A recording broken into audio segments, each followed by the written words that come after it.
नमस्कार दोस्तों, लक्ष्य क्लासेस आरा के इस एपिसोड में हम लोग देखेंगे प्रमुख राज्य स्तरीय संस्थाएं।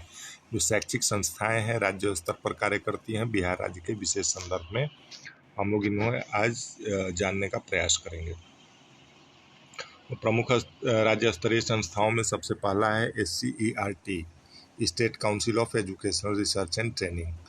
यह राज्य सरकार की एक स्वायत्त संस्था है जिसकी संबद्धता शिक्षा विभाग से है तथा इसका मुख्य कार्य स्कूली शिक्षा का पाठ्यक्रम तैयार करना, पुस्तकों की व्यवस्था, मुद्रण तथा सप्लाई और शिक्षक प्रशिक्षण से है। राज्य सरकार को शिक्षा संबंधी नीतिगत मामलों में सलाहकार का कार्य करती है। यह NCERT के अधीन तथा मानकों के अनुसार कार्य करती है। शैक्षिक अनुसंधानों को बढ़ावा देना तथा प्रशिक्षण कार्य SCERT का मुख्य उद्देश्य है। NCERT की तर्ज पर यह राज्य स्तर पर कार्य करती है। जैसे NCERT केंद्र सरकार की परामर्शदात्री संस्थान है, उसी तरह से परामर्श के मामले में यह राज्य स्तर पर कार्य करती है। इसके प्रमुख कार्य निम्नलिखित हैं: प्रादेशिक शैक्षिक अनुसंधान कार्य, विभिन्न विषयों के पाठ्यक्रम का निर्माण, सेवाकालीन शिक्षक प्रशिक्षण पाठ्यक्रम निर्माण, NCERT के साथ समन्वय स्थापित कर विभिन्न शैक्षिक योजनाओं को लागू करना, शिक्षण संस्थाओं का निर्माण, शैक्षणिक संस्थाओं का मार्गदर्शन। इसके अंतर्गत SCERT के 8 प्रभाग काम करते हैं। डिफरेंट विंग्स हैं।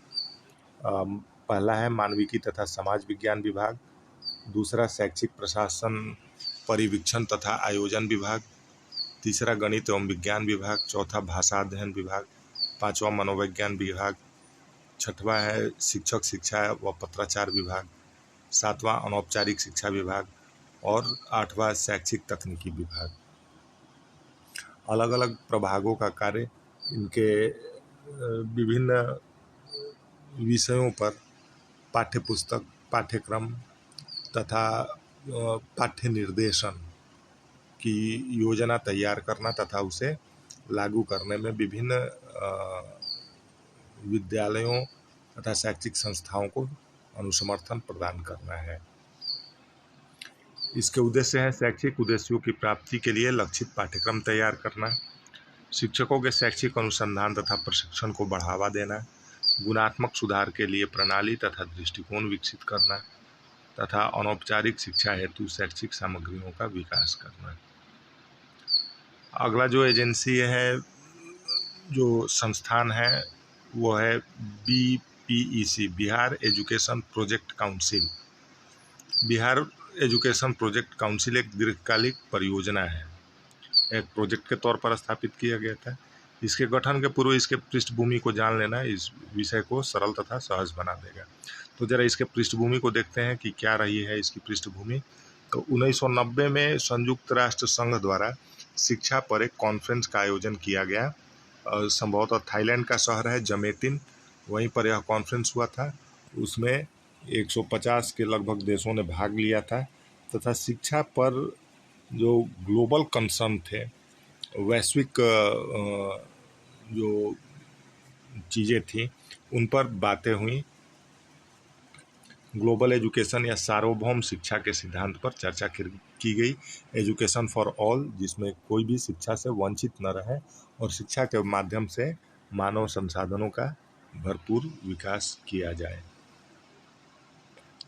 तो इसके सिद्धांत जो थे, जमेटिन कॉन्फ्रेंस 1990 में हुआ था और सन 2000 ईस्वी तक पूर्ण निरक्षरता उन्मूलन का लक्ष्य रखा गया था, यानी संपूर्ण साक्षरता का लक्ष्य 2000 ईस्वी तक। हालांकि यह लक्ष्य पूरा नहीं हुआ, मगर फिर भी इन 10 वर्षों में हम इस लक्ष्य को प्राप्त करने के बहुत करीब पहुँचे तथा इसे एक संतोषजनक स्थिति कही जा सकती है।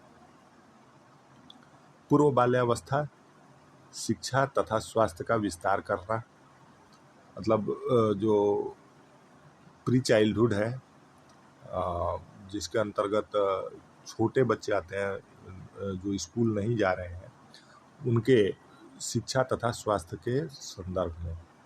प्राथमिक शिक्षण की सार्वभौमिक पहुंच को सुगम बनाना। प्राथमिक शिक्षण उस दौर में इतनी सरल तथा सहज नहीं थी, सार्वभौमिकता नहीं थी, क्योंकि विद्यालय जो होते थे वो काफ़ी दूर दूर होते थे। तो इसको इसमें तय किया गया कि विद्यालयों को बस्तियों के निकट, मानव बसावटों के निकट लाया जाए, जिससे सुगमता बढ़े और यह सार्वभौमिकता के लक्ष्य को प्राप्त कर सके। अधिगम उपलब्धि में सुधार, जो अधिगम की उपलब्धियां होती हैं उनमें सुधार करना भी इसका एक विषय वस्तु था जिस पर चर्चा की गई, यानी मिनिमम लर्निंग लेवल को प्राप्त करना। मिनिमम लर्निंग लेवल को ग्लोबलाइजेशन के उस दौर में यह कहा गया कि जो मिनिमम लर्निंग लेवल हो उस पर क्षेत्र विशेष या किसी देश का प्रभाव न पड़े। मिनिमम लर्निंग लेवल सबके लिए एक समान हो जाए और अधिगम उपलब्धियों को सुधारा जाए। वयस्क निरक्षरता दर में कमी, जो वयस्क हो चुके हैं और अगर वो निरक्षर हैं तो उन्हें अनौपचारिक शिक्षा के माध्यम से उन्हें भी साक्षर किया जाए तथा वयस्क निरक्षरता के दर में कमी लाया जाए। युवाओं तथा वयस्कों के विभिन्न कौशलों का विकास करना, ये जो युवा या वयस्क हैं उनके विभिन्न जीवन कौशल जो हैं उनमें शिक्षा के माध्यम से और उन्नति लाई जाए ताकि वह जो श्रमिक हैं वह मानव संसाधन, बेहतर मानव संसाधन बन सके। तो इसी पृष्ठभूमि में तैयार होता है बिहार एजुकेशन प्रोजेक्ट काउंसिल। 1990 में जमेटिन कॉन्फ्रेंस हुआ और 1991 में BEPC Bihar education project council की स्थापना की गई। यह भारत की पहली एजुकेशन फॉर ऑल प्रोजेक्ट थी। प्राथमिक शिक्षा के सार्वभौमिकरण का लक्ष्य था शिक्षा में गुणात्मक एवं मात्रात्मक उन्नयन।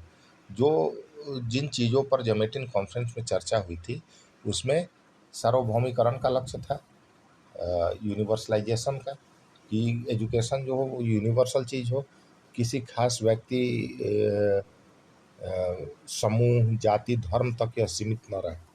इसे हर एक जाति धर्म संस्कृति तथा समुदायों के बीच में फैलाया जाए तथा शिक्षा में मात्रात्मक और गुणात्मक सुधार भी लाया जाए। इसे बिहार के 7 जिलों में लागू किया गया था जिसका विस्तार बाद में अन्य जिलों में किया गया। प्रारंभ में यह प्राथमिक विद्यालयों से शुरू की गई थी, कालांतर में यह माध्यमिक विद्यालयों तक विस्तारित किया गया। इसके उद्देश्य थे शिक्षा के सार्वभौमिक लक्ष्य जैसे सार्वभौमिक पहुंच, सार्वभौमिक नामांकन, सार्वभौमिक धारणा इत्यादि लक्ष्यों को प्राप्त करना था। निरक्षरता के स्तर में तेजी से कमी लाना भी इसका एक उद्देश्य था। शिक्षा में महिला तथा पुरुष समानता के स्तर में सुधार करना था। शिक्षा में उस समय हम लोग देखते हैं कि जो गैप था, जेंडर गैप जिसे हम कह सकते हैं, पुरुष तथा महिला साक्षरता में बहुत भारी होता था, तो उस अंतर को कम करना भी इसका एक लक्ष्य रहा। जीवन तथा शिक्षा में संबंध में लाना तथा जीवन उपयोगी शिक्षा को बढ़ावा देना। अभी जो वयस्क शिक्षा है वह तभी कारगर हो सकती है जब शिक्षा जीवनोपयोगी हो, अन्यथा की स्थिति में वयस्क या जो युवा है और अशिक्षित है वह शिक्षा से नहीं जुड़ पाते। तो इसे जीवनोपयोगी शिक्षा को बढ़ावा देना इसका एक लक्ष्य है। विज्ञान तथा पर्यावरण से संबंधित शैक्षिक क्रियाओं पर बल देना, मतलब विज्ञान तथा पर्यावरण के प्रति जागरूकता लाना इसका उद्देश्य था और ऐसे शैक्षिक क्रियाओं को एनफोर्स करना था, इन्हें प्रभावकारी बनाना था। तो इसका प्रभाव क्या हुआ बिहार एजुकेशन प्रोजेक्ट काउंसिल का? तो प्रारंभिक शिक्षा में मात्रात्मक और गुणात्मक वृद्धि हुई, विद्यालय अधिगम में तथा उपस्थिति में वृद्धि हुई। CWSN जो थे, चाइल्ड विथ स्पेशल नीड्स, इनकी समावेशी शिक्षा प्रारंभ भी हुई और इसमें काफ़ी अच्छी प्रगति भी हुई। शिक्षा में गैर सरकारी संगठनों, सिविल सोसाइटी तथा निजी क्षेत्र के साथ साझेदारी की भावना उत्पन्न हुई तथा साझेदारी में कार्य भी किया गया। इसके द्वारा चलाए गए महत्वपूर्ण कार्यक्रम थे SSART, सर्व शिक्षा अभियान, कस्तूरबा विद्यालय, डिस्ट्रिक्ट प्राइमरी एजुकेशन प्रोजेक्ट। ये सब जो कार्यक्रम थे यह इनके द्वारा बिहार एजुकेशन प्रोजेक्ट काउंसिल के द्वारा अपने लक्ष्यों की प्राप्ति के लिए चलाए गए। अगली हम लोग एजेंसी को देखते हैं BSEB, यानी Bihar state education board, Bihar विद्यालय एग्जामिनेशन बोर्ड, बिहार विद्यालय परीक्षा समिति। तो राज्य में शिक्षा की गुणवत्ता तथा शिक्षा मानकों को बनाए रखने के लिए इस बोर्ड का गठन 1952 में किया गया है। यह बिहार सरकार के अधीन कार्य करती है तथा शिक्षा बोर्ड की स्वायत्त संस्था है। यह परीक्षा नियंत्रण तथा मूल्यांकन की कानूनी इकाई है। गुणवत्ता वाली माध्यमिक तथा उच्च माध्यमिक स्कूलों की गारंटी के लिए इस बोर्ड का गठन किया गया है। छात्रों के शैक्षणिक मानकों के मूल्यांकन का एक सुसंगत तथा निष्पक्ष तरीका निर्धारित करने के उद्देश्य से इस बोर्ड की स्थापना की गई थी। यह बोर्ड 10वीं तथा 12वीं की प्रमाण पत्र परीक्षा आयोजित करने का आधिकारिक बोर्ड है। इसके अलावा बिहार संयुक्त प्रवेश परीक्षा तथा अन्य प्रदेश स्तरीय व्यावसायिक प्रवेश परीक्षाओं का यह राज्य स्तरीय संचालन करता है। वर्तमान में इसके अध्यक्ष आनंद किशोर हैं तथा सचिव मधुसूदन पासवान हैं। इसके बाद हम लोग देखते हैं बिहार संस्कृत शिक्षा बोर्ड, BSSB। इसका गठन 1987 में हुआ था। यह बिहार BSEB की अनुषंगी इकाई है। बिहार संस्कृत शिक्षा बोर्ड यह संस्कृत माध्यम में परीक्षा का आयोजन करती है। अब इसमें फ़ायदा ये होता है कि इसमें विषयों को चुनने की स्वतंत्रता होती है। जैसे बिहार स्कूल एग्जामिनेशन बोर्ड का सिलेबस जो है उसमें निर्धारित विषय होते हैं कि इन विषयों की परीक्षा देनी ही है, तो उसमें लचीलापन की थोड़ी सी कमी पाई जाती है। हालांकि वह भी मानकों के अनुरूप है, एकदम से मानक के अनुरूप, लेकिन कुछ वैसे विद्यार्थी थे, यह देखा गया, जो कि उन मानकों पर शिक्षाई मानकों पर फिट नहीं आ रहे थे, तो उनके लिए फिर सर्टिफिकेट प्राप्त करना मुश्किल हो जा रहा था। तो उनके उस उद्देश्य के लिए एक लचीले बोर्ड की ज़रूरत महसूस की गई, जहां वैकल्पिक विषयों की व्यवस्था हो। यानी किसी खास विषय को लेकर अगर कोई विद्यार्थी अपनी शिक्षा पूरी करना चाहता हो तो उसे यह ऑप्शन मिले। इसके लिए 1987 में बिहार सरकार ने बिहार संस्कृत शिक्षा बोर्ड की स्थापना की।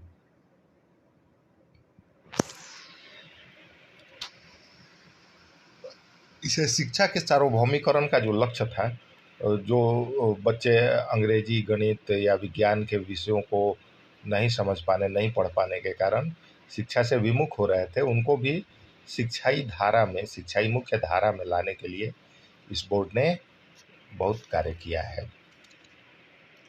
उसके बाद देखते हैं अगली एजेंसी है हमारी BMSB या बिहार मदरसा शिक्षा बोर्ड। परंपरागत तरीके से चले आ रहे अल्पसंख्यक शिक्षा को बढ़ावा देने, संपूर्ण साक्षरता लक्ष्य को हासिल करने तथा परंपरागत शिक्षा को आधुनिकता से जोड़ने के प्रयास के साथ कार्य करती है। इसे 1981 में गठित किया गया था।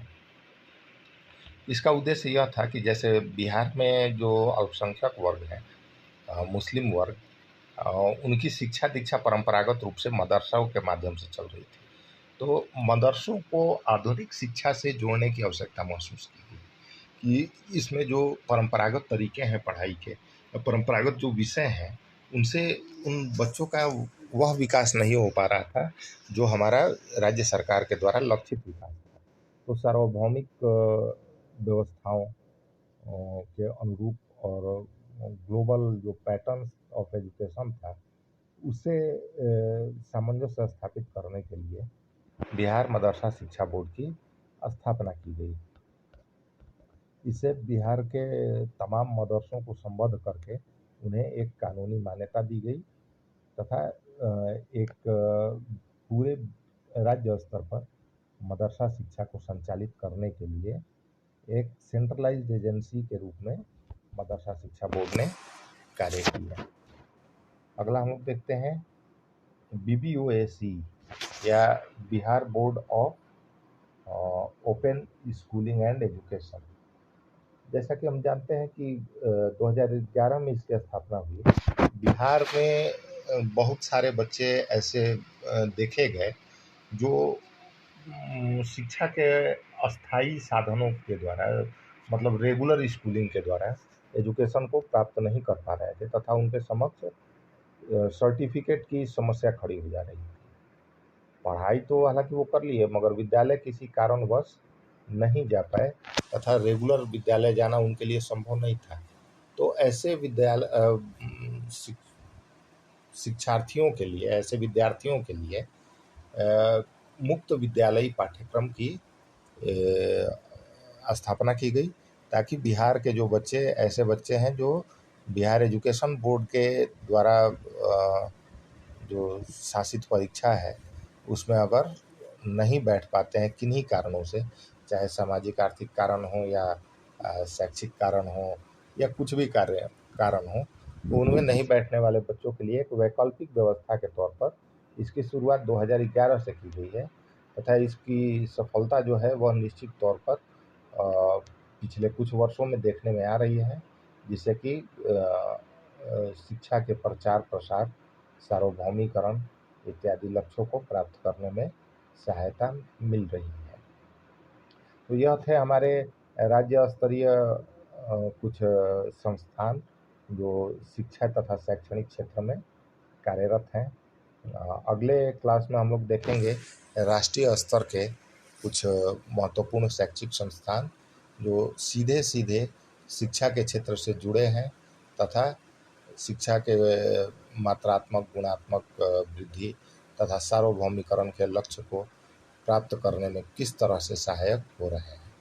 अगर किन्हीं विषयों पर, उपरोक्त विषयों पर अगर कोई डाउट्स हो तो उसको आप लोग कमेंट बॉक्स में कमेंट जरूर कीजिएगा। धन्यवाद। आज के लिए इतना ही।